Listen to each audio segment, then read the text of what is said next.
Today on In Good Faith, I have the rare privilege to speak with Reverend Dr. Gerald Durley here in the office of the pastor emeritus of the church where how long did you pastor? Over 40 years? 25 years here. 25 years here. 25 years here, and then I was at Ebenezer for 5 years. Yeah. Before I came here. And then at Wheat Street, where Dr. Abernathy was, I was there at West Hunter Street Baptist Church for 2 years. So just a little background. Reverend Durley was born in Wichita, Kansas, graduated from high school in Denver, studied psychology at Tennessee State, where he was a student leader in the civil rights movement in the 1960s. Also served the Peace Corps in Nigeria before moving to Switzerland, where he earned a postdoc degree and played basketball for the national Swiss team.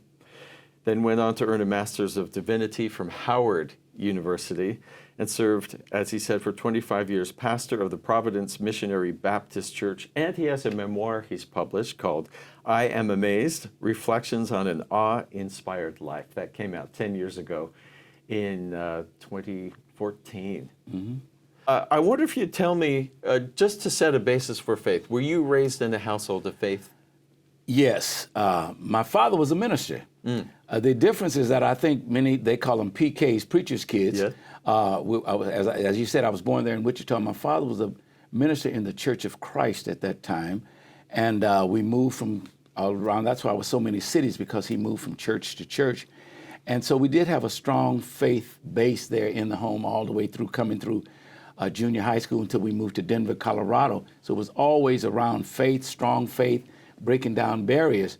I was not so much involved in the civil rights movement because I think many black people that are raised on the West Coast and the Midwest where I was born, we didn't see the kind of same contentious nature that was in Alabama and Mississippi. Yeah. Well, I read faith-based. Yeah. I read when you arrived in Tennessee that you got on a bus and you were that was my senior year. My senior year was 1959, 1960, and I had we just won the state championship in Denver, Colorado.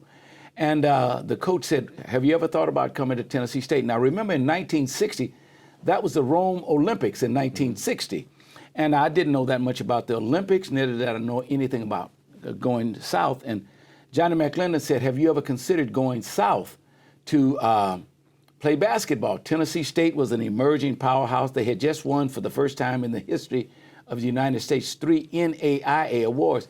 And I said, no, I'm going to go to UCLA or I'm going to go to University of Colorado.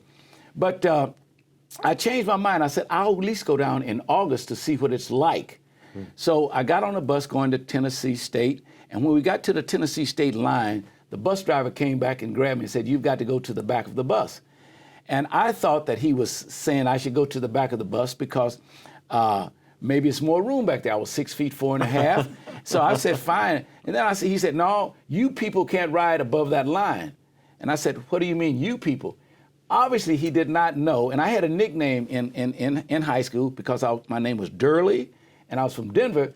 I called myself the Double D. Mm-hmm. The double defensive, delectable, darling, dynamic, dangerous, devastating D from Denver was my little handle. Rapping is nothing new.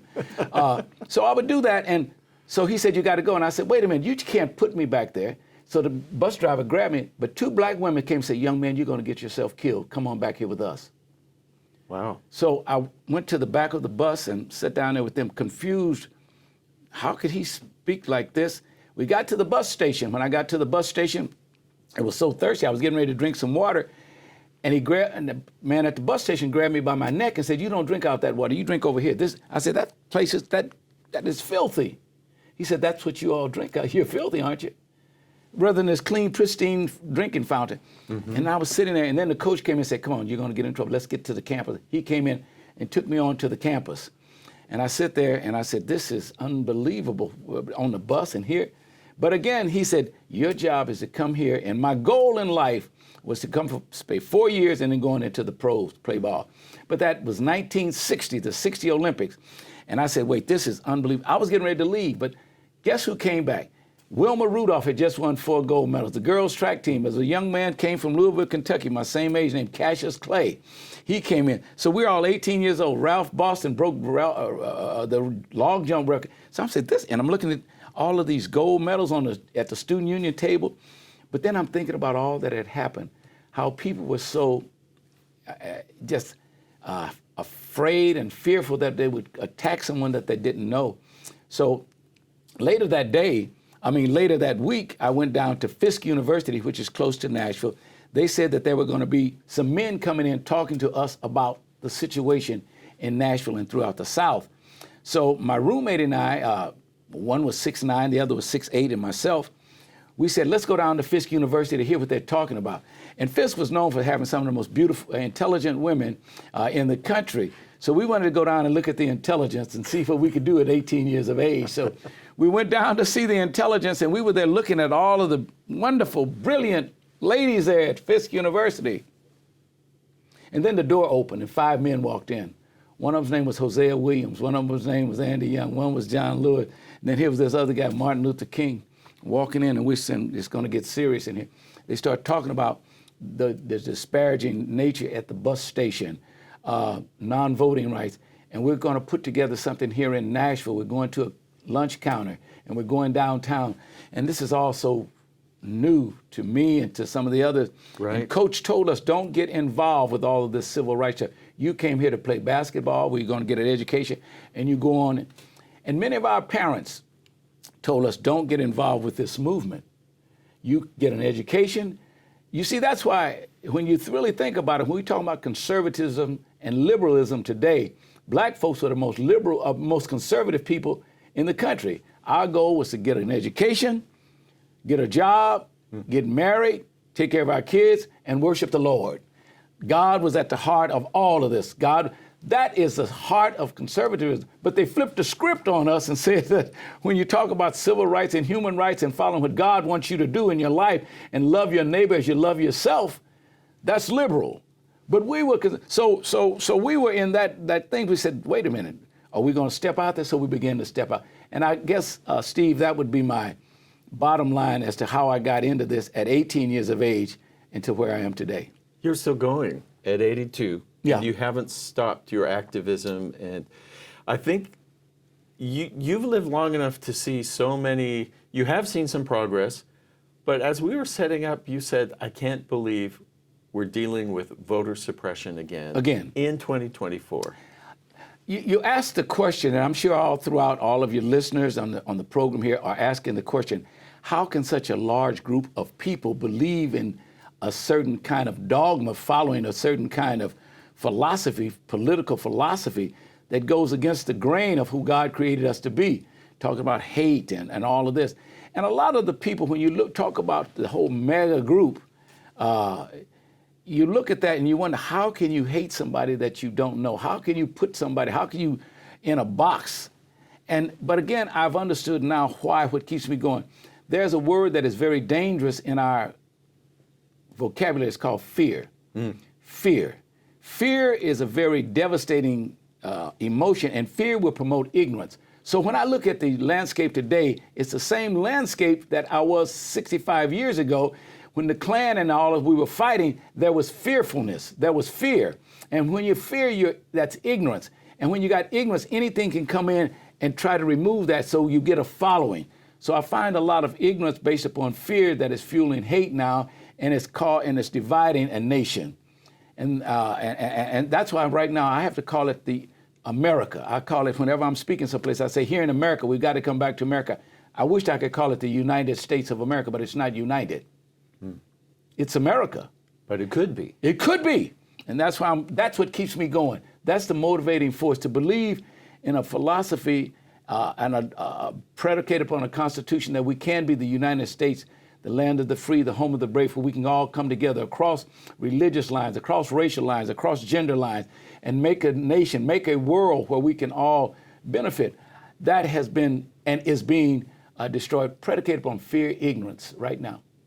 I wonder if I could ask, because you became a reverend, there Dr. King was as well, and you mentioned Ralph Abernathy. Hosea Williams. Yeah. John Lewis. So Jesse Jackson. This is all tied to faith. And I just want to ask, what is it in your faith that caused you, I mean, this seems like it would be an obvious question, but What is it about the faith of you and these others that called them to do this? One of the things that you learn in New Testament teaching when you go to Hebrews, faith is the substance of things hoped for and the evidence of things not seen. So faith means you hope, you hang on in there until pain ends, hope.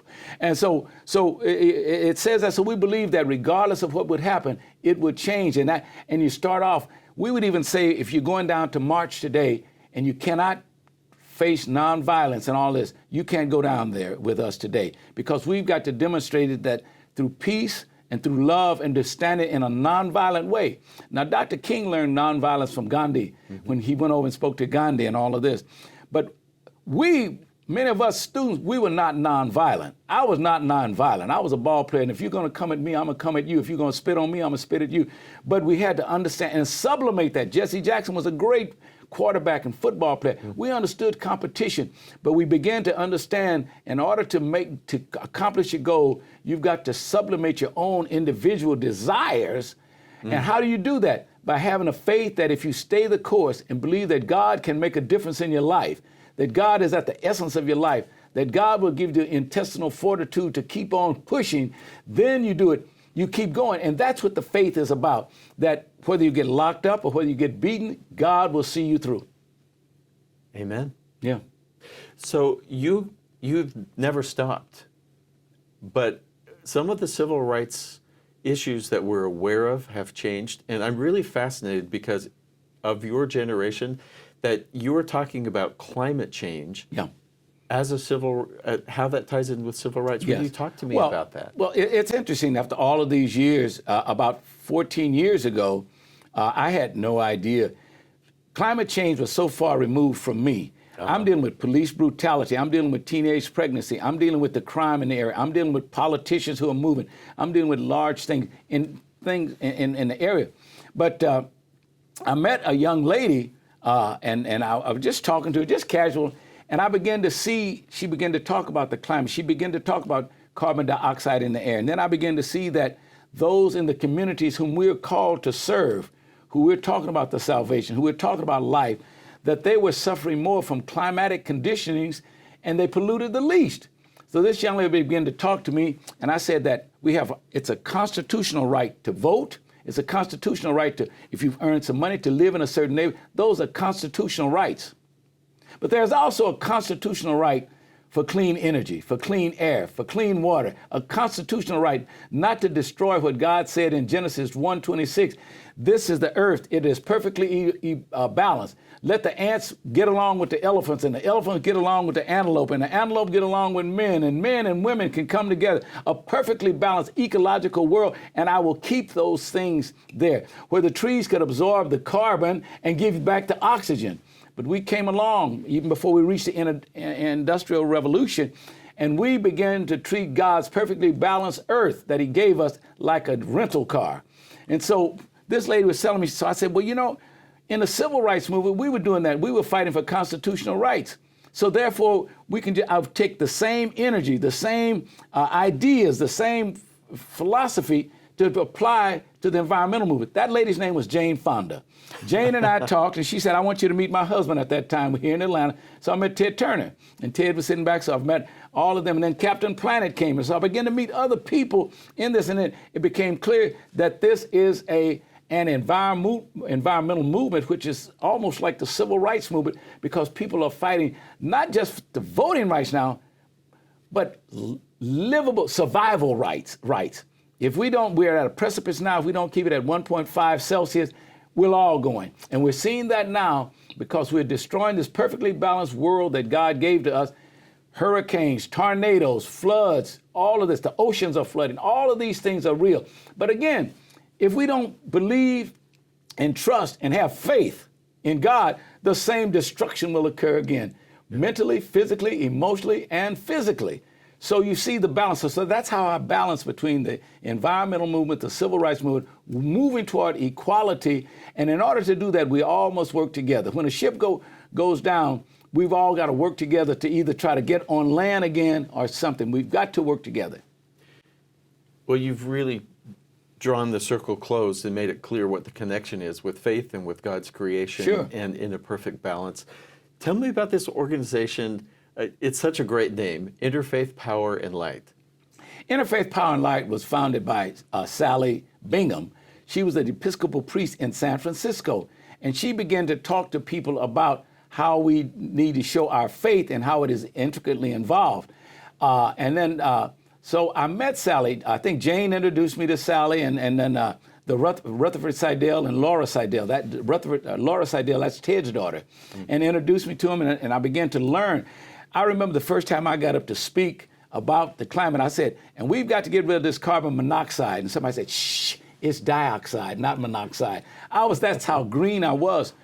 But as I began to learn because of what it was about, so Interfaith Power and Light now is probably one of the largest interfaith movements in 40 states, 22,000 houses of worship across Buddhism, Shintoism, Taoism, Muslim, Jewish, about this. And so it's important. And then there was another group that started, Eco America, with Bob Perkowitz, that started doing the same kind of initiative. So now we're finding, initially when we started talking and going into, particularly into congregations, whether it's evangelical congregations or whether it's Baptist or whatever it might be, ministers began to say, wait a minute, our role, having been called by God, is to talk about the divine nature of individuals, to talk about how do you prepare yourselves to go to heaven. But why would you prepare yourself to go to heaven when you're creating hell here on earth? Let's try to find some heaven here on earth where we begin to work together. So as we initially, and particularly in the African American community, there were too many other priorities rather than climate change.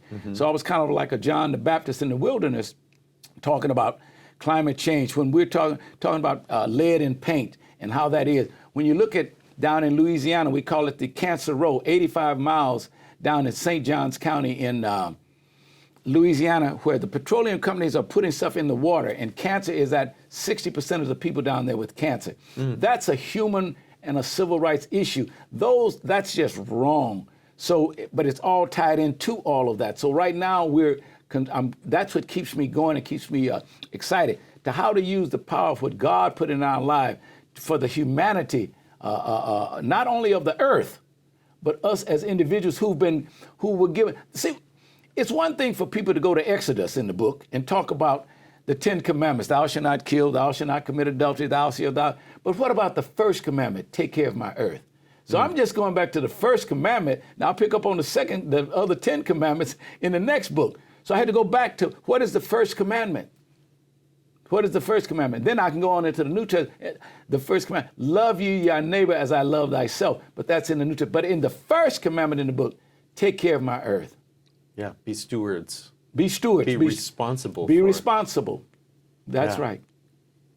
And often the people who have the least power are the people who are suffering the results, as you just said, in that particular cancer They belt. do not have the financial resources. They do not have the political clout to change things around in terms of their own lives and their own livelihoods, because the powers that be, when a large company comes in and they've decided to put waste dumps in your neighborhood rather than put them in suburban areas or other areas. Now, it's interesting how God is always working behind the scenes. He just amazes me. He's always so that now the people that were running out of the inner city areas, and they were putting waste dumps in there and all of the pollution and all of the heat that was going on there. Now they're seeing that cities have some viability, and those who ran to the suburbs now are coming back. So now we're facing gentrification. So now we have to look at, and in gentrification, we're saying to people, particularly senior citizens, hold on to your homes now, because you cannot afford to move out. You can't afford, in many cases, to go to senior citizen living. So hold on to your homes. But if somebody comes up to an elderly lady or elderly man and says, here's $150,000 cash, that's very difficult. So there's a new form of resegregation now, where many of the whites are moving right into the cities, and because they're close to railways, they're close to the shopping areas, they're close to amusement centers, and so the displacement is going on in a reverse way now. So now we're talking about, and the good on that is that now that that's happening, cities now are becoming much more ecologically friendly. They're putting parks and not putting up parking lots. They're looking at how do we now work with transportation in terms of cars, which is the leading transmitter of carbon dioxide, going into electric cars and in the hybrid. So now and in trailways and walkways. So it's a whole reversal because it's meeting the needs of the new people there. So we've got to deal from a civil and a human right. What happens to those people now that are being displaced again? They were placed in the cities and everybody left and they would sit there and it was dying. Now the cities are coming alive and now here they are again being displaced. Reverend Durley, you're not afraid to speak up. Or maybe you are afraid, but you do it anyway. Yeah, anyway. But you speak up. You do speak up. Well, the two words that made us strong in the civil rights movement, I live with them now. Two words. Mm-hmm. When you talk about how do you stay going, two words were strong. And I tell all these young people, two words. What are you willing to sacrifice and what are you willing to risk? If you're not willing to sacrifice or risk going to the sorority club or going to the football game, we were willing to sacrifice and we were willing to risk. I was willing to risk a 4-year college education, a basketball scholarship to meet my goal of being a professor. I was willing to go down there and stand. When we organized all the students in 1963, I was SGA president to go to the March on Washington. And when I came back, of course, I caught it, because I was going against the prevailing entities of that time. But what are you willing to sacrifice and what are you willing to risk? When you're willing to sacrifice and you're willing to risk, then the fear does not encompass you to speak truth to power. Tell me about that march. What was that like? I've never, how that march was like. I don't know, because sometimes you can be in the middle of something and it's just going on all around you and you're there. You don't really know what the march is like until maybe years later, or months later, or days later, because everybody's going, it's kind of like going seeing a major conference, a major concert. Say, we're going to the Beyonce or the Taylor Swift concert. and so we're going, are you going to be a Swiftie? You don't know if you're going to be, but you're caught up in it and you go. So when we got there and we saw all of the people. Now, for me, I contrast two marches. I look at the march on Washington 63, and then I was at the Million Man March when Farrakhan called a march. And I looked at the crowd and I looked at the difference in the two marches. When we were there, we knew that this was very important. We knew that the bills had to be passed. We knew that President Kennedy had said he didn't want that march to occur because it would be so disruptive in the city. But then you looked up and you saw grandfathers and people coming from all over, and you knew you had to be there. Then you found Harry Belafonte and Frank Sinatra, that group coming in, and you were there sitting on all of that water, and it was hot, and you heard people speaking one after another. You knew you just had to be there. Sometimes in your life, you've got to understand that in order for justice and equality and honesty and decency to occur, you've got to be willing to sacrifice. You might not know the end. You might not know exactly why you're there, but there's something called the unctioning of the Holy Spirit that moves you to speak. It moves you. So when I got there, I didn't know what it was all about. I knew we had been working since 1960 to get to this point. But then when we came back, after it was all over, we got back to campus, and this is 1963, August of 28th was when they worked. We got back here, I'm SGA president, we're getting ready to, class is getting ready to start, and we said, now we're gonna organize, we're gonna look at vote, but then a major tragedy hit. And I was on November the 22nd, and it threw everything off. That was the day that Kennedy was assassinated. And we said, what does this mean? Does that mean everything that we marched for? Then it began to be put in perspective of how important what we did. Then we had to regroup and put things together, again, that we will continue to move ahead, even though the president had been assassinated. And then finally in 68, there was some, at least legislative progress. Yeah, and then the legislative process began to go through, and we still said, but then now, here we are talking about the John Lewis voting bill again. I'll never forget, I met John, I was 18, John was 20. And we look back on that now. Andy Young was 28. And I think now, up until John's passing, he stayed the course. And what kept him going was a belief that America could live up to its moral, ethical, constitutional rights. And he was willing to sacrifice. He did. And he was willing to risk. And he paid for it. He paid for it, but that was an ancient character in time who was willing to sacrifice who was willing to speak. Some people say, oh, well, that guy, he was crucified. I think he was assassinated because he was truthful to his belief for all people. And he was assassinated for it.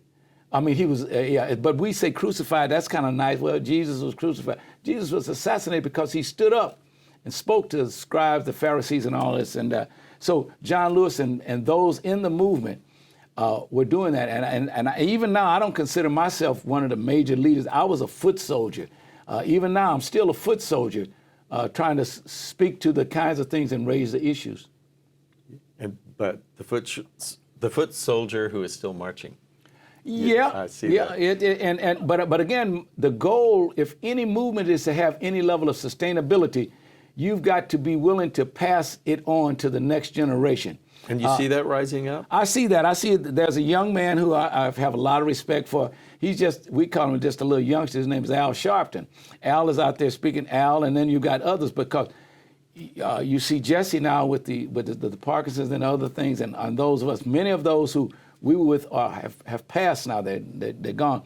But there are others who are Hakeem Jeffers in New York and others out on the West Coast. I'll never forget when Shirley Chisholm, here was the black woman going to run for president, and we were saying, is she crazy? What is she doing?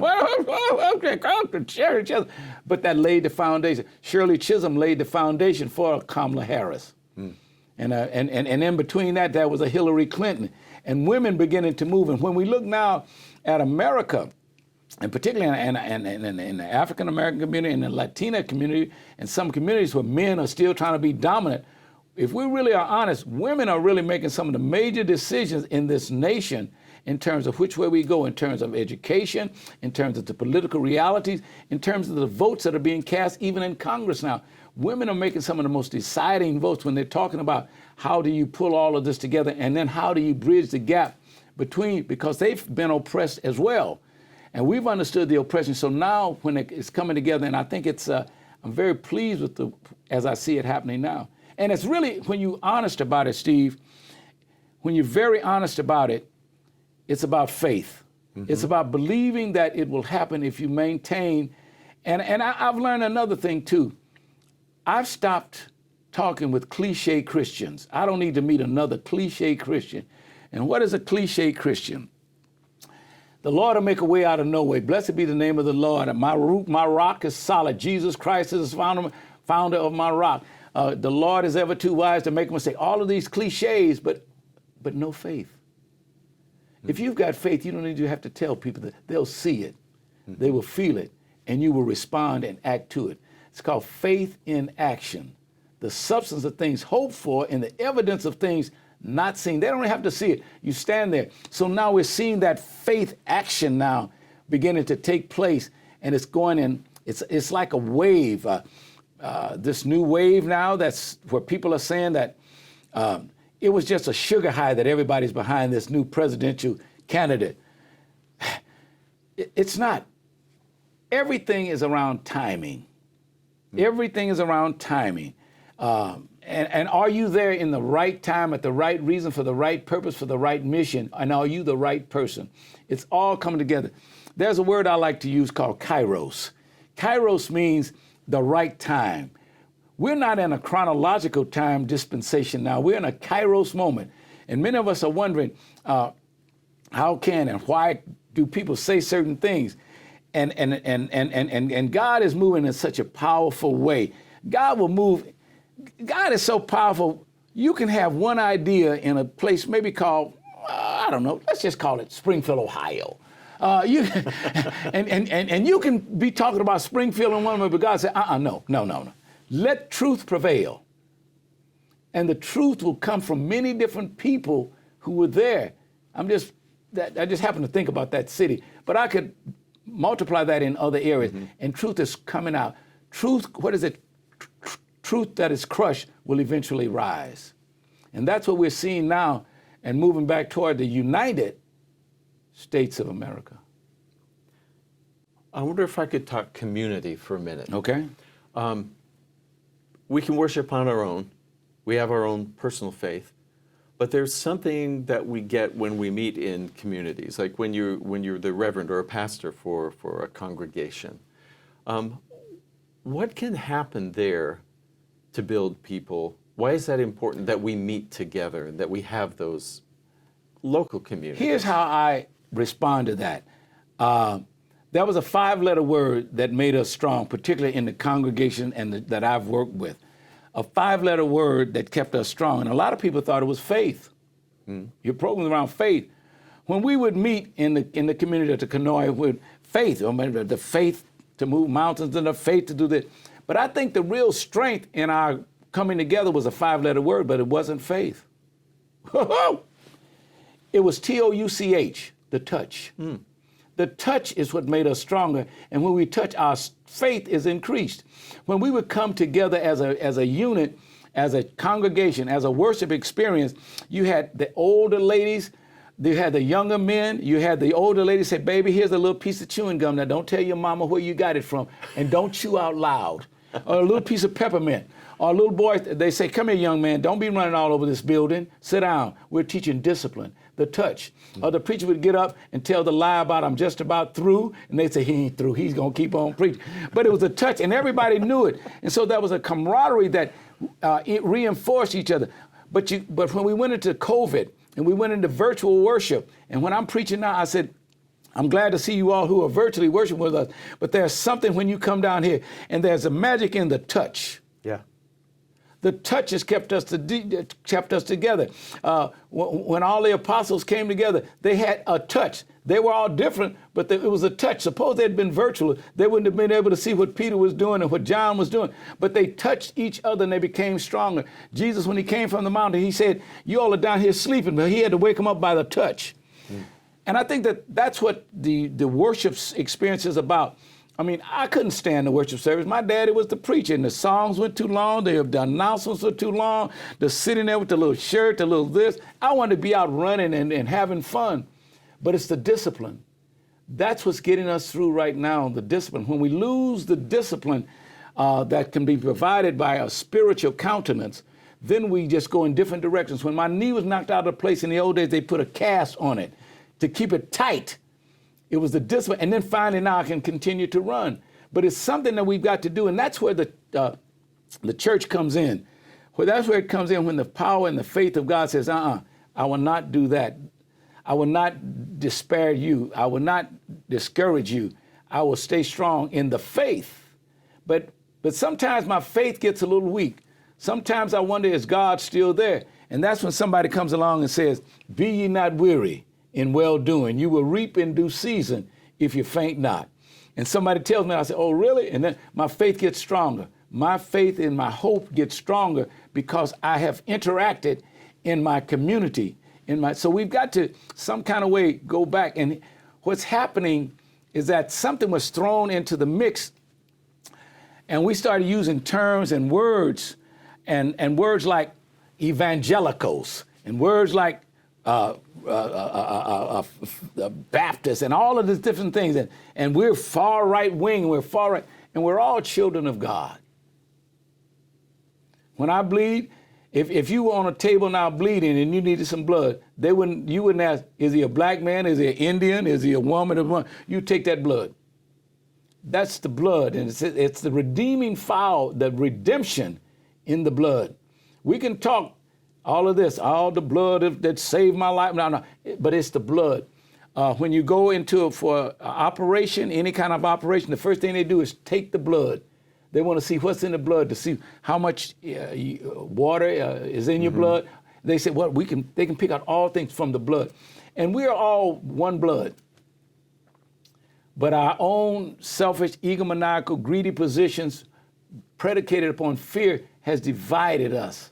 When we can come back to say that we're all a human nature under divine will of a God. I have so much respect for the Buddhists and the Jews. And when we talk about what the Jews had gone through during the Holocaust, and I can understand the suffering that they've gone through, when I can understand what Buddha talked about suffering, then I begin to see the commonality. I'm not afraid to say what Allah has done. I call it Jehovah Jireh, I call it God, but Allah has done something. I don't get into an argument because the Buddhists say that they're on their way to paradise, and I'm talking about on the way to heaven. Their paradise might be my heaven might be their paradise. But it keeps them to be grounded in a God. in a divine entity that keeps them together. I don't get into it because different people have different ways of finding. What did Paul say? There are many roads that lead to Rome. Now, is your road better than my road? There are many roads that lead to Rome, and different people can they can attack even the Christian religion. Say, well, why do you worship on a Sunday? That's a this and that and all. The Seventh-day Adventists even might say that, or the different one. But they're finding that what they believe in strengthens them, that gives them the ability to sustain themselves.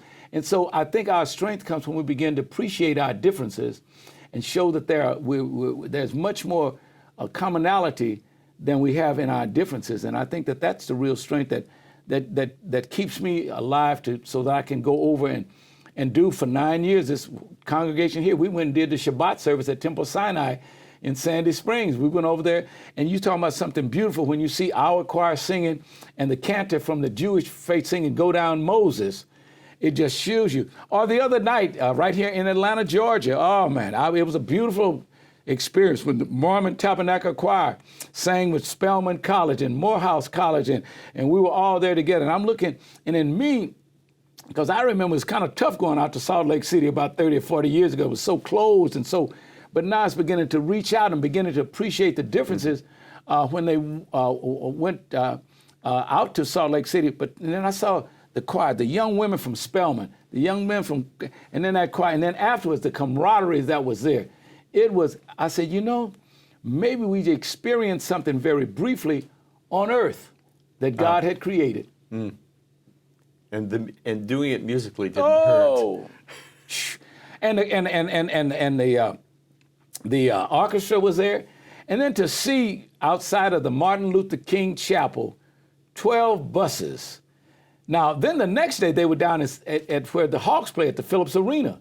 And this whole city could see it. But we had a private with about 2,100 people there. Mm-hmm. And it was just, throughout it was just so, and Morehouse unveiled a portrait there of one of the leaders there from I've forgotten his name, but from Salt Lake City.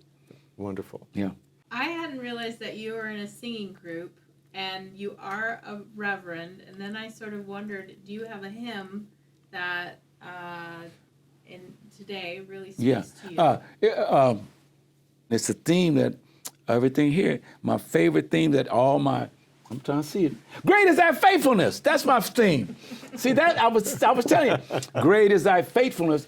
All things throughout here. Thy faithfulness. Oh Lord, my Father. Yeah. Thou changest not thy compassion here. That's my theme, and you can see this is our 20th year anniversary here. What year was that? See, I don't. Oh, that was 2007. 2007, I had been at Providence for 20 years. That's my son. That's my daughter. That's my wife. That's me preaching. That's the front of the building there.